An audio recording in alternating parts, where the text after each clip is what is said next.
Student, आज हम पढ़ेंगे हिंदी फर्स्ट का चैप्टर नंबर 11 वीर राजकुमार नामक कहानी।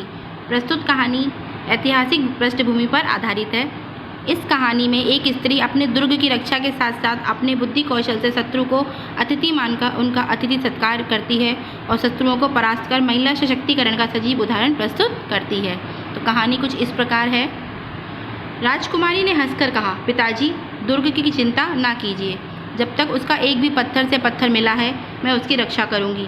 चाहे अलाउद्दीन कितनी ही वीरता से हमारे दुर्ग पर आक्रमण करे, आप निर्भय होकर शत्रु से लोहा ले लीजिए। यह जैसलमेर के राठौर दुर्गाधिपति महाराज रतन सिंह की कन्या थी।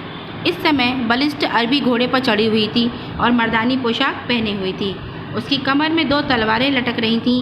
कमरबंद में पेशकब्ज, पीठ पर तरकश और हाथ में धनुष था। वह चंचल घोड़े की रास को बलपूर्वक खींच रही थी, जो एक क्षण के लिए भी स्थिर रहना नहीं चाहता था। रत्न सिंह जीरा भक्त पहने एक हाथी के फौलादी हौदे पर बैठे आक्रमण के लिए प्रस्थान कर रहे थे। सामने उनके घोड़े हिनहिना रहे थे और शस्त्र झंझना रहे थे। रतन सिंह ने पुत्री के कंधे पर हाथ धरकर कहा, बेटी, तुझसे मुझे ऐसी ही आशा है। मैंने तुझे पुत्री की तरह नहीं, पुत्र की भांति पाला है और शिक्षा दी है। मैं दुर्ग को तुझे सौंपकर निश्चिंत होकर जा रहा हूँ।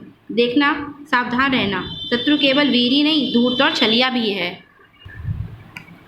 बालिका ने वक्र दृष्टि से पिता की ओर देखा और हंसकर कहा, नहीं पिताजी, आप निश्चिंत होकर प्रस्थान कीजिए। किले का बाल भी बांका ना होगा। रत्न सिंह ने एक तीव्र दृष्टि अपने किले के धूप से चमकते हुए कंगूरे पर डाली और हाथी आगे बढ़ाया। गगनभेदी जयनिनाद से धरती आसमान कांप उठे। एक विशालकाय अजगर की भांति सेना किले के फाटक से निकलकर पर्वत की उपत्यका में विलीन हो गई। इसके बाद घोर चित्कार करके दुर्ग का फाटक बंद हो गया। बच्चों, कहानी जो है वो काफ़ी बड़ी है। मैंने आपको हाफ कहानी रीड करी है और आगे की कहानी आप स्वयं पढ़ेंगे तो आपको ये पाठ और भी अच्छे से समझ में आएगा और आपकी पढ़ने की क्षमता का विकास भी होगा। Thanks for visit.